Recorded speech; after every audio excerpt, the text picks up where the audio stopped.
Channel. तो आज हम बात करने वाले हैं 15 टू 19 अगस्त के बीच में जो भी नई नई चीज़ें हैं हुई हैं वो, साथ ही साथ कुछ जीके एंड जो जीएस के क्वेश्चन है वो वहाँ पे आपको ऐड किए गए हैं। तो जो भी लोग नए हैं, यदि आपको क्लासेस अच्छी लगें, क्योंकि चैनल नया है, आपको क्लासेस यहाँ पे नई नई अच्छा कंटेंट है जो आपको अपडेट किया जा रहा है।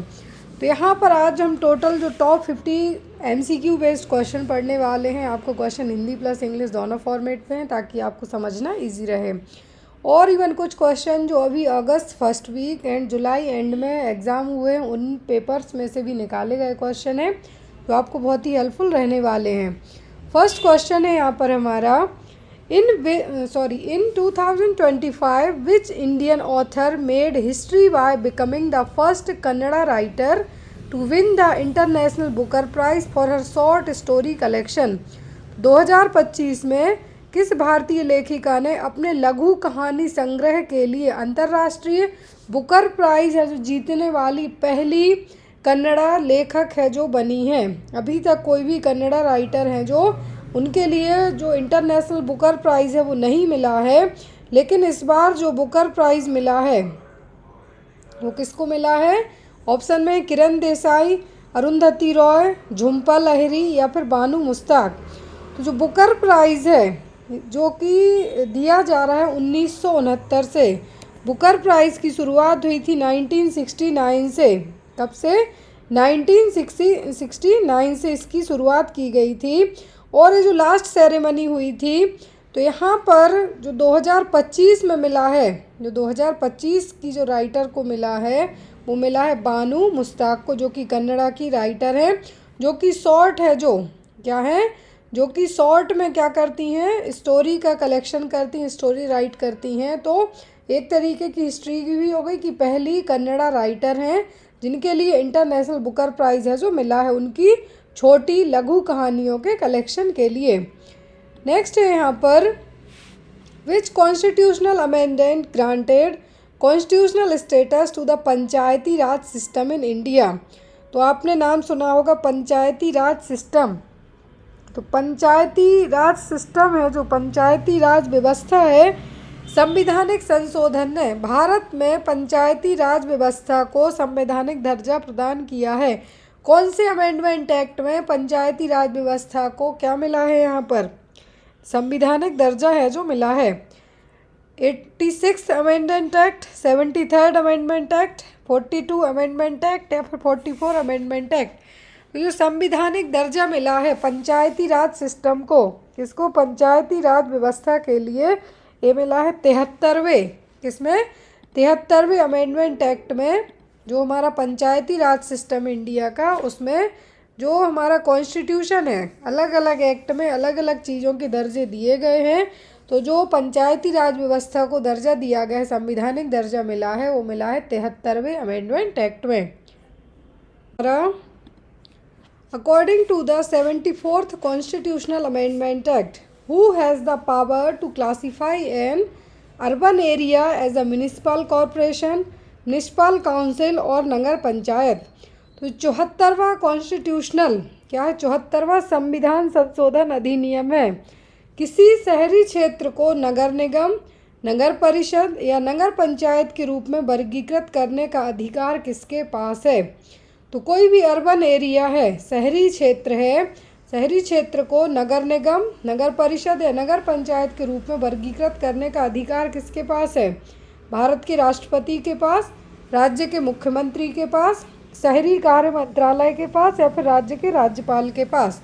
तो 74वें संविधान के संशोधन अधिनियम के अनुसार जो भी शहरी क्षेत्र हैं वहाँ पर म्युनिसिपल कॉरपोरेशन होगा कि म्युनिसिपल काउंसिल होगा कि नगर पंचायत होगी, वो अधिकार हैं उस राज्य के राज्यपाल के पास। जो भी उस स्टेट का गवर्नर होगा, कौन होगा?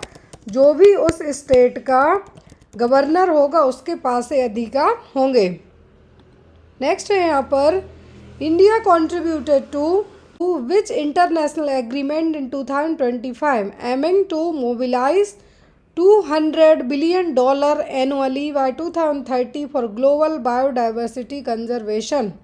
वैश्विक जैव विविधता क्या है? वैश्विक जैव विविधता संरक्षण के लिए 2030 तक वार्षिक रूप से 200 बिलियन डॉलर, 200 बिलियन डॉलर में है यहाँ पर ये राशि जुटाने का लक्ष्य रखते हुए भारत ने 2025 में किस अंतर्राष्ट्रीय समझौते में योगदान दिया है? कौन सा इंटरनेशनल एग्रीमेंट में है जो इंडिया है जो शामिल हुआ है, जिसमें 2030 तक 200 बिलियन डॉलर है जो धनराशि इकट्ठा की जानी है? किसके लिए?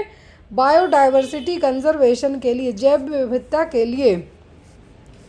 ऑप्शन है यहाँ पर Kigali amendment to the Montreal protocol, Kunming Montreal global biodiversity framework, Stockholm convention on persistent organic pollutants, या फिर पेरिस एग्रीमेंट। किसके साथ है, जो किस अंतर्राष्ट्रीय संस्था के साथ यहाँ पर एग्रीमेंट साइन किया गया है? यहाँ पर कंट्रीब्यूशन किया जाना है कितना? 200 बिलियन डॉलर फंड जुटाने का। किसके लिए? जैविक विविधता के लिए, वैश्विक जैव विविधता के लिए। तो ये यहाँ पे साइन किया गया है Kunming Montreal global biodiversity framework के तहत। यहाँ पर इस प्रोजेक्ट का नाम क्या है? Kunming Montreal global biodiversity framework. Next है यहाँ पर एक क्वेश्चन बीटीएससी के एग्ज़ाम में आया है, जो बिहार का एग्ज़ाम हुआ था उसमें क्वेश्चन आया है। फिर है यहाँ पर which commemorative medal has been introduced by Papua New Guinea in 2025 to honour citizen significant contribution to the nation. तो पापुआ न्यू गिनी ने क्या है? पापुआ न्यू गिनी ने यहाँ पर 2025 में राष्ट्र के प्रति नागरिकों के महत्वपूर्ण योगदान को सम्मानित करने के लिए कौन सा स्मारक पदक है जो शुरू किया है? यहाँ पर जो नाम दिया गया है क्या है? पापुआ न्यू गिनी, जो कि एक देश है। क्या है? जो कि एक तरीके से आइसलैंड नेशन है, साउथ वेस्टर्न पैसिफिक ओशियन के पास में है यहाँ पर। तो यहाँ पर छोटे छोटे और भी आइसलैंड हैं। इन्होंने अभी हाल फिलहाल में, कब? हाल फिलहाल में जो भी वहाँ के लोग अपने देश के लिए अच्छे काम करते हैं उनके लिए एक मेडल की शुरुआत की है। उसका नाम क्या है? 15th independence anniversary king's medal. Medal का नाम क्या है? 15th मतलब 50वीं इंडिपेंडेंस एनिवर्सरी किंग्स मेडल। फिर है यहाँ पर which athlete set new world indoor records in both the 1500 metre and mile events in February 2025। किस एथलीट ने फरवरी 2025 में 1500 मीटर और मील दोनों स्पर्धाओं में नए विश्व इंडोर रिकॉर्ड स्थापित किए हैं? कौन सा एथलीट है? अभी तक जो विश्व का पहला ऐसा एथलीट बना है जिन्होंने इंडोर रिकॉर्ड्स में 1500 मीटर भी, 1500 मील में भी अपना रिकॉर्ड है जो बनाया है। ऑप्शन में है Jacob Ingebrigtsen, Grant Fisher, Jos केर, या फिर टिमोथी। तो यहाँ पर ये जो नया विश्व रिकॉर्ड बना है, वर्ल्ड इंडोर रिकॉर्ड बना है, जो कि एक क्या है? रेसर हैं। और एक किस देश के हैं? तो ये हैं नॉर्वे के। कहाँ के? नॉर्वे के, जो कि रनर है एक तरीके से, हम यहाँ पे रेसर भी कह सकते हैं। तो इनका नाम क्या है? जैकब इनगेब्रिस्टेन। तो जिन्होंने 1500 मीटर और माइल दोनों में फरवरी 2025 में अपना रिकॉर्ड बनाया है। और एक इस देश के खिलाड़ी हैं, तो ये नॉर्वे के। फिर है यहाँ पर which international agreement in 2025 aiming to mobilise $200 billion annually by 2030 for global biodiversity conservation। तो वैश्विक जैव विविधता क्या है? वैश्विक जैव विविधता संरक्षण के लिए 2030 तक वार्षिक रूप से 200 बिलियन डॉलर, 200 बिलियन डॉलर में है यहाँ पर ये राशि जुटाने का लक्ष्य रखते हुए भारत ने 2025 में किस अंतर्राष्ट्रीय समझौते में योगदान दिया है? कौन सा इंटरनेशनल एग्रीमेंट में है जो इंडिया है जो शामिल हुआ है, जिसमें 2030 तक 200 बिलियन डॉलर है जो धनराशि इकट्ठा की जानी है? किसके लिए? बायोडाइवर्सिटी कंजर्वेशन के लिए, जैव विविधता के लिए। ऑप्शन है यहाँ पर Kigali amendment to the Montreal protocol, Kunming Montreal global biodiversity framework, Stockholm convention on persistent organic pollutants, या फिर पेरिस एग्रीमेंट। किसके साथ है, जो किस अंतर्राष्ट्रीय संस्था के साथ यहाँ पर एग्रीमेंट साइन किया गया है? यहाँ पर कंट्रीब्यूशन किया जाना है कितना? 200 बिलियन डॉलर फंड जुटाने का। किसके लिए? जैविक विविधता के लिए, वैश्विक जैव विविधता के लिए। तो ए यहाँ पे साइन किया गया है Kunming Montreal global biodiversity framework के तहत। यहाँ पर इस प्रोजेक्ट का नाम क्या है? Kunming Montreal global biodiversity framework. Next है यहाँ पर एक क्वेश्चन बीटीएससी के एग्ज़ाम में आया है, जो बिहार का एग्ज़ाम हुआ था उसमें क्वेश्चन आया है। फिर है यहाँ पर which commemorative medal has been introduced by Papua New Guinea in 2025 to honour citizen significant contribution to the nation. तो पापुआ न्यू गिनी ने क्या है? पापुआ न्यू गिनी ने यहाँ पर 2025 में राष्ट्र के प्रति नागरिकों के महत्वपूर्ण योगदान को सम्मानित करने के लिए कौन सा स्मारक पदक है जो शुरू किया है? यहाँ पर जो नाम दिया गया है क्या है? पापुआ न्यू गिनी, जो कि एक देश है, क्या है? जो कि एक तरीके से आइसलैंड नेशन है, साउथ वेस्टर्न पैसिफिक ओशियन के पास में है यहाँ पर। तो यहाँ पर छोटे छोटे और भी आइसलैंड हैं। इन्होंने अभी हाल फिलहाल में, कब? हाल फिलहाल में जो भी वहाँ के लोग अपने देश के लिए अच्छे काम करते हैं उनके लिए एक मेडल की शुरुआत की है। उसका नाम क्या है? 15th independence anniversary king's medal. Medal का नाम क्या है? 15th मतलब 50वीं इंडिपेंडेंस एनिवर्सरी किंग्स मेडल। फिर है यहाँ पर which athlete set new world indoor records in both the 1500 metre and mile events in February 2025। किस एथलीट ने फरवरी 2025 में 1500 मीटर और मील दोनों स्पर्धाओं में नए विश्व इंडोर रिकॉर्ड स्थापित किए हैं? कौन सा एथलीट है अभी तक जो विश्व का पहला ऐसा एथलीट बना है जिन्होंने इंडोर रिकॉर्ड्स में 1500 मीटर भी 1500 मील में भी अपना रिकॉर्ड है जो बनाया है? ऑप्शन में है Jacob Ingebrigtsen, Grant Fisher, Josh Kerr या फिर टिमोथी। तो यहाँ पर ये जो नया विश्व रिकॉर्ड बना है, वर्ल्ड इंडोर रिकॉर्ड बना है, जो कि एक क्या है? रेसर हैं। और एक किस देश के हैं? तो ये हैं नॉर्वे के। कहाँ के? नॉर्वे के, जो कि रनर है एक तरीके से, हम यहाँ पे रेसर भी कह सकते हैं। तो इनका नाम क्या है? जैकब इनगेब्रिस्टेन। तो जिन्होंने 1500 मीटर और माइल दोनों में फरवरी 2025 में अपना रिकॉर्ड बनाया है। और एक इस देश के खिलाड़ी हैं, ये हैं नॉर्वे के। आपको पूछा जा सकता है। फिर यहाँ पर which Indian satellite is designed to provide day night earth view on the sea shore in 2025। तो 2025 में लॉन्च किया गया कौन सा भारतीय उपग्रह सभी मौसमों में दिन रात पृथ्वी के प्रक्षेपण के लिए डिज़ाइन किया गया है? INSAT 4A, RISAT 1A, Cartosat 3 या फिर US9। कौन सा है जो यहाँ पर ऐसा लॉन्च किया गया है जो कि डे नाइट, क्या है? डे नाइट है, जो अर्थ को ऑब्जर्व करने का काम करेगा सभी मौसमों में। कौन सा उपग्रह है जो अभी डिज़ाइन किया गया है? भारतीय उपग्रह। तो वो अभी डिज़ाइन हुआ है EOS-09। याद रखिए EOS-09, जो कि 30 जुलाई 2025 को है, जो यहाँ पे लॉन्च किया गया है। ये पूरी पृथ्वी को, याद रखिए EOS जो 09 है, ये पूरी पृथ्वी को 12 दिनों में, कितना? 12 दिनों में the satellite will scan the earth twice every 12 days. हर 12 दिनों में पूरी पृथ्वी को 2 बार है जो क्या करेगा? स्कैन करेगा। नेक्स्ट है यहाँ पर the Arogyam health and wellness centre in Arunachal Pradesh has been launched under which initiative of the Indian army. तो इंडियन आर्मी के लिए जो अरुणाचल प्रदेश के क्या है? हेल्थ एंड वेलनेस सेंटर हैं, आरोग्यम हेल्थ एंड वेलनेस सेंटर हैं, सब सेंटर हैं जो। तो अरुणाचल प्रदेश में कौन से इनिशिएटिव के तहत इंडियन आर्मी वालों के लिए लॉन्च किया गया है? ऑपरेशन मैत्री, ऑपरेशन सद्भावना, ऑपरेशन रक्षक या फिर ऑपरेशन विजय। ये सभी नाम आर्मी से जुड़े हुए हैं, लेकिन यहाँ पर हेल्थ की बात की जा रही है तो वो क्या होगा? ऑपरेशन सद्भावना। क्या है? ऑपरेशन सद्भावना है, जो अरुणाचल प्रदेश में एक नया इनिशिएटिव लाया गया है। एज एन जो हेल्थ एंड वेलनेस सेंटर है, आरोग्य हेल्थ वेलनेस सेंटर है आर्मी वालों के लिए, और उस इनिशिएटिव का नाम क्या है? ऑपरेशन सद्भावना।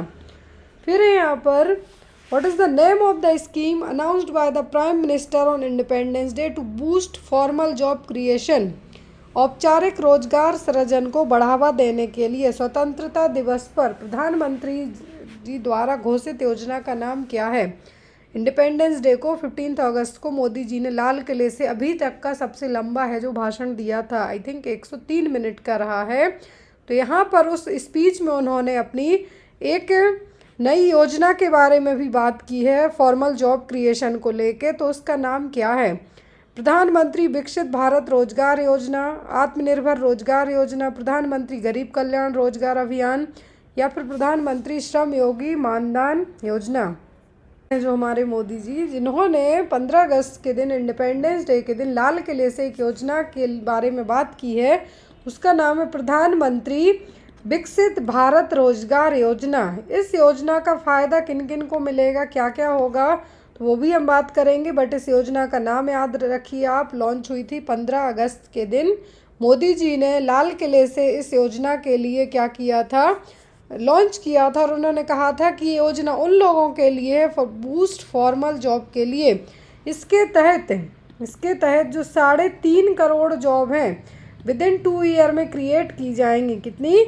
3.5 करोड़। 2 वर्षों के अंदर 3.5 करोड़ से ज़्यादा हैं जो रोजगार सृजित करना है।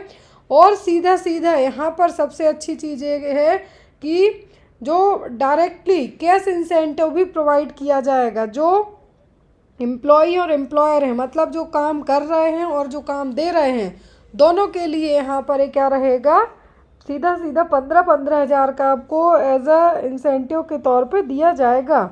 तो यहाँ पर नाम याद रखिए योजना का नाम क्या हो गया आपकी? प्रधानमंत्री विकसित भारत रोजगार योजना। 15 अगस्त 2025 को मोदी जी ने लाल किले से जब मोदी जी ने झंडा फहराया था उसी दौरान इस योजना को उसमें क्या किया है, यहाँ पे ऐड किया है। फिर यहाँ पर what is the name of the AI powered tool launched by the government to generate structured minute of gram sabha meeting. तो ग्राम सभा बैठकों के संरक्षित मिनट तैयार करने के लिए सरकार द्वारा लॉन्च किए गए AI संचालित टूल का नाम क्या है?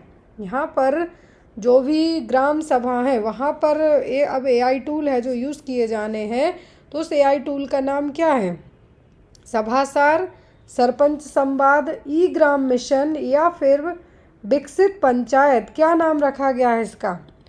तो जो यहाँ पर AI पावर टूल है जो गवर्नमेंट के द्वारा लॉन्च किया गया है, इसका नाम है सभासार। जो भी ग्राम पंचायत हैं, क्या है, जो भी ग्राम पंचायत हैं वहाँ पर जो मीटिंग्स होती हैं उनके डेटा के लिए टूल लाया गया है। और इसकी सबसे पहली शुरुआत हुई है त्रिपुरा से। याद रखिए जो यूनियन मिनिस्टर ऑफ पंचायती राज हैं उन्होंने सभासार जो कि एक AI पावर टूल है, इंडिया में इसको लॉन्च किया है। इसका पहला रोल्ड आउट स्टेट बना है त्रिपुरा, याद रखें। और इस सभासार के तहत जो भी ग्राम सभा में मीटिंग होती हैं, ऑडियो वीडियो रिकॉर्डिंग होती है, उन सभी के लिए यहाँ पे स्टोर किया जाएगा। और ये सबसे अच्छी चीज़ ये है कि ये सभी भाषाओं में AI है जो अनुवादिक प्लेटफॉर्म होगा, जिसको जिस भी लैंग्वेज में समझना आता है तो वो यहाँ पे आपको ट्रांसलेट करके बताएगी। फिर है यहाँ पर which state is the host of national Ayush mission conference 2025। 2025 में नेशनल आयुष मिशन की जो कॉन्फ्रेंस हुई है किस स्टेट में हुई है? गुजरात, उड़ीसा, कर्नाटका या फिर महाराष्ट्र में? तो ये जो यहाँ पर कॉन्फ्रेंस हुई है नेशनल आयुष मिशन के तहत कॉन्फ्रेंस हुई है, ये हुई है महाराष्ट्र में। कहाँ पर हुई है? ये हुई है महाराष्ट्र में। NHM जो लॉन्च हुआ था, यदि NAM है यहाँ पर नेशनल आयुष मिशन की बात की जा रही है और 2025 की कॉन्फ्रेंस के बारे में बात की जा रही है, तो NAM की जो कॉन्फ्रेंस हुई थी 1 और 2 मई को लोनावला के महाराष्ट्र में। और यहाँ पर आयुष हेल्थ केयर सिस्टम को किस तरीके से मजबूत किया जाए, क्या क्या इसमें नई नई चीज़ें ऐड करी जाए, उन सब के बारे में यहाँ पे बात की गई थी। फिर यहाँ पर the government has launched ZooWIN a digital platform to track the availability of which 2 type of medical supply. तो अभी हाल फिलहाल में भारत सरकार ने एक ज़ूविन पोर्टल लॉन्च किया है। कोविड वाला तो आपने सुना था, यहाँ पे ज़ूविन है जो लॉन्च किया गया है। तो किस 2 तरीके की मेडिकल सप्लाई के लिए लॉन्च किया गया है, ये अवेलेबिलिटी है या नहीं? Malaria medicine and dengue vaccine, फिर दूसरा anti rabies vaccine, anti snake venom, covid vaccine and polio vaccine या फिर नन ऑफ द अबव। तो जू से याद रखिए, कुछ एनिमल के रिगार्डिंग बात की जा रही है तो आपको बहुत इजीली याद रखेगा। जू मतलब एनिमल से होने वाली जो जूनोटिक जो हम जानते हैं, तो जू का मतलब होता है एनिमल्स। तो ज़ूबिन जो पोर्टल है ये लाया गया है एंटी रेबीज़ वैक्सीन और एंटी स्नेक वेनम के लिए, कि जो भी यहाँ पर जो अभी बरसात का टाइम है और अभी हाल फिलहाल में आपने देखा होगा कि डॉग बाइट के कारण एक जो कबड्डी प्लेयर थे उनकी डेथ हो गई अभी, और जो रिसेंट में सुप्रीम कोर्ट ने तो ऑर्डर ही ले आए कि पूरे जो स्ट्रीट डॉग उनको पकड़ के उनकी नसबंदी कराइए, उनको शेल्टर होम्स में रखिए। तो यहाँ पर जो national action plan for prevention and control of snake bite and envenoming है, NAFC है, जिसने कहा है कि हर साल 50,000 डेथ हैं, जो इंडिया में 50,000 लोगों की डेथ है जो हो जाती है, किसके कारण? स्नेक बाइट के कारण है, जो होने के चांसेस हैं। और पूरे इंडिया की बात करें तो 3 से 4 मिलियन लोगों को स्नेक बाइट करता है साल भर में, एक साल में 3 से 4 मिलियन लोगों को स्नेक बाइट करता है। तो यहाँ पर उसके तहत इस प्लेटफॉर्म को, जो कि एक पायलट प्रोजेक्ट के तहत है, जिसको दिल्ली, मध्य प्रदेश, असम, पौंडुचेरी, आंध्र प्रदेश में है, जो क्या किया गया है, शुरुआत की गई है इस प्लेटफॉर्म की। इसका नाम क्या है? ज़ूविन पोर्टल। जैसे कोविन आया था और यूविन आया था, वैसे ही यहाँ पर है ZooWIN portal. Next one is which ministry release the report title how does climate change impact women and children across agro ecological zones. तो किस मिनिस्ट्री ने अभी एक रिपोर्ट तैयार करी है, उसका टाइटल क्या है? How does climate change impact women and children. तो जो क्लाइमेट है कैसे महिलाओं और बच्चों को अफेक्ट कर रहा है, तो ये जो यहाँ पर रिपोर्ट है किसने रिलीज़ की है? Ministry of environment, forest and climate change ने, मिनिस्ट्री ऑफ रूरल डेवलपमेंट ने, ministry of health and family welfare ने, ministry of women and child development ने। तो यहाँ पर बच्चों की और महिलाओं की बात करी जा रही है, तो आप इससे अंदाज़ा लगा सकते हैं, क्योंकि इस तरीके के क्वेश्चन में आपको ऐसा याद करना इजी रहेगा। तो यहाँ पे लॉन्च किया है ministry of women and child development ने, और इसको कब लॉन्च किया है? तो यहाँ पर union ministry of women and child development ने, WCD भी नाम याद रखें तो भी चलेगा।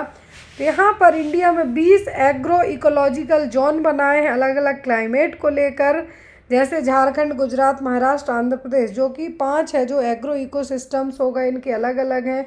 वैसे ही नॉर्थ ईस्टर्न हिल का अलग है, वेस्टर्न कोस्टल का अलग है। तो यहाँ पर अलग अलग स्टेट का जो क्लाइमेट है, तो उस तरीके को लेके यहाँ पर जो भी डेथ होती है महिलाओं और बच्चों की, तो उसके ऊपर एक रिपोर्ट तैयार की गई है और रिपोर्ट सबमिट की है union ministry of women and child development ने। नेक्स्ट है यहाँ पर विच institution is responsible for implementing Ayushman Bharat प्रधानमंत्री जन आरोग्य योजना, ABPMJY, मतलब आयुष्मान भारत प्रधानमंत्री जन आरोग्य योजना का जो इम्प्लीमेंटेशन होता है किस मिनिस्ट्री के द्वारा होता है? नीति आयोग के द्वारा, Indian council of medical research, ICMR, national health authority या फिर ministry of women and child development के द्वारा। तो ये यहाँ पर जो हम ये कह सकते हैं कि जैसे आयुष्मान भारत प्रधानमंत्री जन आरोग्य योजना है, तो इसको इम्प्लीमेंट करने का काम करता है कौन? National health authority. मतलब ये योजना तो आ गई, अब इसके किन लोगों को लाभ मिलेंगे, क्या होगा? तो जो ABPMJY स्कीम है 2018 में भारत सरकार के द्वारा लॉन्च की गई थी, आयुष्मान भारत स्कीम के तहत इसको लॉन्च किया गया था, जिसमें 5 लाख पर फैमिली है जो यहाँ पे क्या दिया जाता है? हॉस्पिटलाइजेशन के टाइम पर आपको हेल्थ कवरेज के लिए, यहाँ पे आपको हेल्थ फैसिलिटी के लिए क्या दिया जाता है? सरकार के द्वारा 5 लाख की धनराशि। लेकिन यहाँ पर ये जो पूरा जो धनराशि है इसके तहत, और हम ये कह सकते हैं कि जो अलग अलग चीज़ें यहाँ पे दी जाएंगी, जो 5 लाख का जो यहाँ पे जो भी लोग सेकेंडरी या टर्सरी लेवल की केयर के लिए हॉस्पिटल में एडमिट होते हैं, तो उस योजना का पूरा जो देख रेख है वो कौन करता है? National health authority. कौन करता है? National health authority. फिर यहाँ पर where was India's first vertical railway sea bridge inaugurated recently. तो इसका इनॉग्रेशन है जो किया गया था कहाँ पर? रामेश्वरम तमिलनाडु में, विशाखापट्टनम आंध्र प्रदेश, कोच्चि केरला या फिर चांदीपुर उड़ीसा में। तो आपको दो चीज़ें याद रखनी है, दो चीज़ें याद रखनी है। यदि इंडिया का पहला रेलवे सीवरेज की हम बात करें तो वो है रामेश्वरम में, जिसको कहा जाता है पंबन ब्रिज। क्या है? पंबन ब्रिज, आप इसको नाम याद रख सकते हैं, रामेश्वरम। तो यहाँ पर जो इंडिया का पहला वर्टिकल रेलवे सीवरेज है, वर्टिकल रेलवे सीवरेज इसलिए कि जो बड़े बड़े शिप वगैरह जहाज़ निकलते हैं तो उस दौरान ये ब्रिज क्या हो जाता है, बीच में से ओपन हो जाता है। और इसके जो फीचर्स की हम बात करें तो ये रेल विकास निगम लिमिटेड के द्वारा बनाया गया है। 2.07 किलोमीटर लंबा ब्रिज है और 531 करोड़ रुपए इसमें लागत आई है। कितनी? 531 करोड़ इसमें लागत आई है।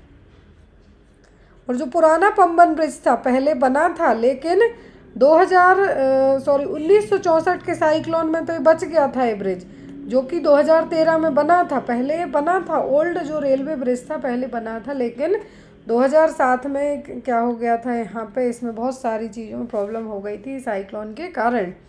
नेक्स्ट है यहाँ पर, which ministry is responsible for the implementation of PM पोषण स्कीम। तो पीएम पोषण स्कीम आपने नाम सुना होगा, मिड डे मील का नाम बदल के रखा गया है। तो यहाँ पर किस मिनिस्ट्री के तहत काम करती है? Ministry of health and family welfare, ministry of home affairs, ministry of education, ministry of women and child development. तो जो पीएम पोषण अभियान है, क्या है? पीएम पोषण स्कीम है, ये मिनिस्ट्री ऑफ एजुकेशन के तहत काम करती है। किसके तहत? मिनिस्ट्री ऑफ एजुकेशन के तहत ये काम करती है। और यहाँ पर जो पीएम पोषण स्कीम है इसमें 954 करोड़ रुपए है, जो इस बार 2025-26 के सेशन में जो प्रधानमंत्री पोषण शक्ति निर्मल स्कीम है। पीएम पोषण का मतलब क्या है? प्रधानमंत्री पोषण शक्ति निर्मल स्कीम। तो यहाँ पर 954 करोड़ रुपए है जो भारत सरकार ने एक्स्ट्रा खर्च किए हैं 2025-26 के लिए। 1 मई 2025 से 954 करोड़ रुपए हैं जो एक्स्ट्रा खर्च किए गए हैं। पहले इस पीएम पोषण स्कीम का नाम था मिड डे मील स्कीम, जिसके तहत जो बाल वाटिका और जो जितनी भी 1 से 8वीं क्लास तक के जो बच्चे हैं, तो यहाँ पर उन सभी बच्चों के लिए मध्याह्न भोजन है जो प्रोवाइड किया जाना था, हॉट कुक्ड मील है जो प्रोवाइड किया जाना था। इसका जो यहाँ पे टारगेटिव बच्चे क्या थे? 1st to 8th ग्रेड तक के, और जो भी बाल वाटिका हैं, जो आंगनवाड़ी वगैरह हैं, यहाँ पे इसके तहत इसमें ऐड की गई थी। इसका एम क्या था कि बच्चे डेली स्कूल आएँ, एब्सेंट कम हो, स्कूल में इनरोलमेंट करवाएं। फिर यहाँ पर who conduct the annual operation Olivia. तो जो एक ऑपरेशन ओलिविया नाम दिया गया है, किसने कंडक्ट किया है? इंडियन नेवी ने, इंडियन फॉरेस्ट सर्विस ने, इंडियन कोस्ट गार्ड ने, या फिर नेशनल ग्रीन ट्रिब्यूनल ने, एनजीटी ने। तो जो ऑपरेशन ओलिविया है इंडियन कोस्ट गार्ड के तहत, किसके तहत? इंडियन कोस्ट गार्ड के तहत इसको क्या किया गया है? इनिशिएट किया गया है। इंडियन कोस्ट गार्ड ने जो ऑपरेशन ओलिविया शुरुआत किया था, एनुअल मरीन कंजर्वेशन, जो समुद्र के नीचे का जो जीवन है किस तरीके से, जो कि नवंबर से मई के बीच में यहाँ पे कंडक्ट हुआ था, ताकि जो भी टर्टल हैं, स्पेशली ऑलिव रिडल टर्टल हैं, उड़ीसा कोस्ट पर इसको है जो किया गया था फरवरी 2025 में, जिसके तहत 6.98 लाख टर्टल को 6.98 लाख टर्टल हैं यहाँ पे इसके तहत नेस्टिंग की गई थी। फिर यहाँ पर which union minister laid the foundation stone of the aqua park and inaugurated the fish festival in Tripura. तो त्रिपुरा में है जो कौन से यूनियन मिनिस्टर ने फाउंडेशन रखी थी एक्वा पार्क की और फिश फेस्टिवल का इनॉग्रेशन किया था? नरेंद्र सिंह तोमर, गिरिराज सिंह, राजीव रंजन सिंह, या फिर अनुराग ठाकुर। तो यहाँ पर जो यूनियन मिनिस्टर मतलब केंद्रीय मंत्री की बात की जा रही है, जिन्होंने त्रिपुरा में एक्वा पार्क की जो नींव रखी थी, साथ में फिश फेस्टिवल जो कि त्रिपुरा में मनाया जाता है उसका इनॉग्रेशन किया था, वो कौन है? राजीव रंजन सिंह। 18 मई 2025 की बात है, जो 1 दिन का फिश फेस्टिवल होता है त्रिपुरा में, तो वहाँ पर इन्होंने इसको इनॉग्रेट किया था। और उसी दिन इन्होंने 42.4 मतलब 42.4 करोड़ की लागत से बनने वाला एक्वा पार्क का क्या किया था? यहाँ पर नींव है जो रखी थी। फिर यहाँ पर according to ministry of AYUSH now new date for every year for Ayurveda day celebrated in India. तो मिनिस्ट्री ऑफ आयुष के द्वारा क्या है, मिनिस्ट्री ऑफ आयुष के द्वारा जो हम आयुर्वेदा डे सेलिब्रेट करते हैं, इन्होंने अभी क्या कर दिया है, डेट बदल दी है।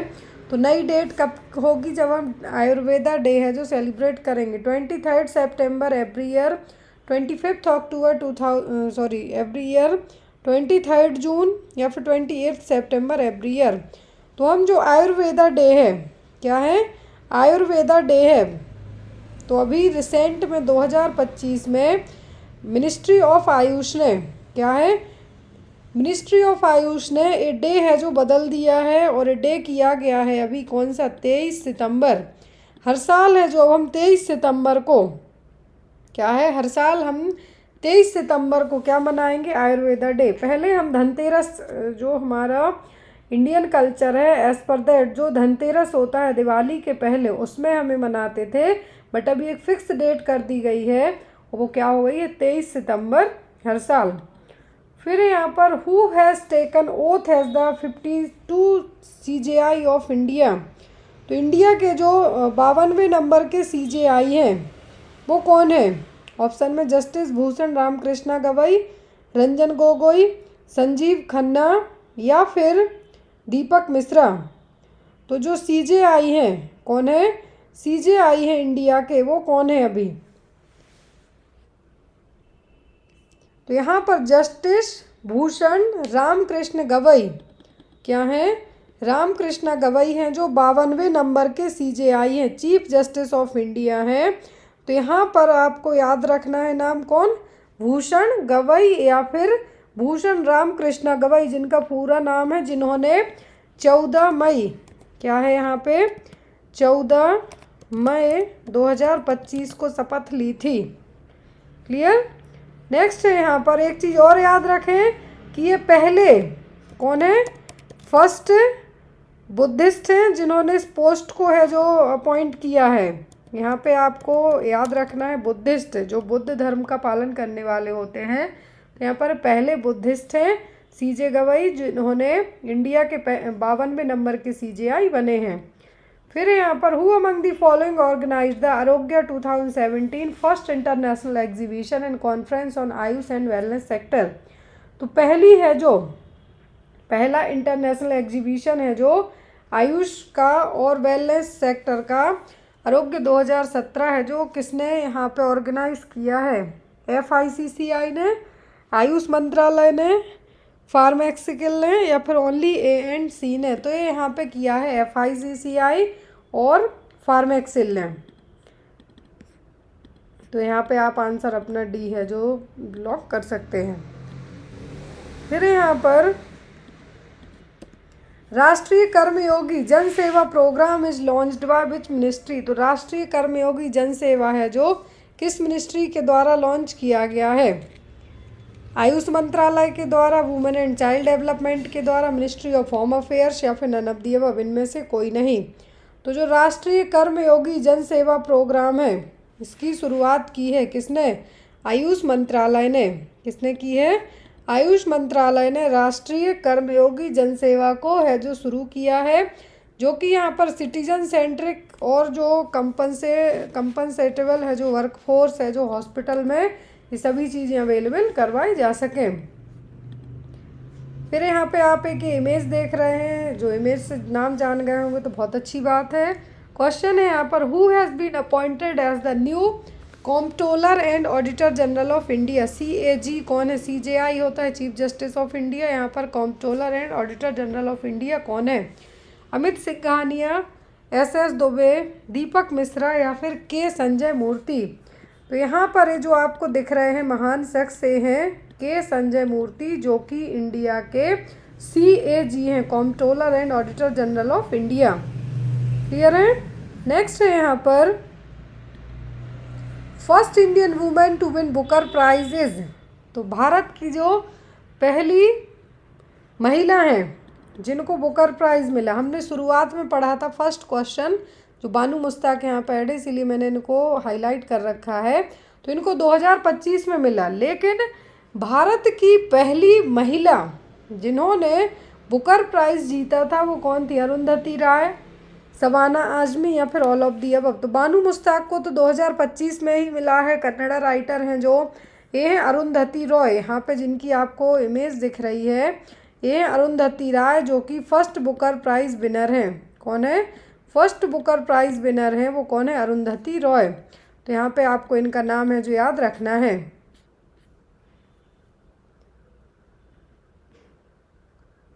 नेक्स्ट क्वेश्चन आपके लिए आंसर कमेंट बॉक्स में दीजिएगा। आई होप सो कि आपको आज का सेशन बहुत ही अच्छा लगा हो। चुन चुन के आपको क्वेश्चन लाए गए थे। What was the name of the first electronic computer? तो पहला इलेक्ट्रॉनिक कंप्यूटर जिसका नाम क्या है, पूछा गया है। ऑप्शन है UNIVAC, Apple one, EDVAC, ENIAC। तो पहले इलेक्ट्रॉनिक कंप्यूटर का नाम क्या है? आंसर आप लोग कमेंट बॉक्स में ज़रूर बताइएगा। जो नेक्स्ट 20 अगस्त की क्लास होगी उसमें इसका आंसर आपको दिया जाएगा। Thank you, bye bye.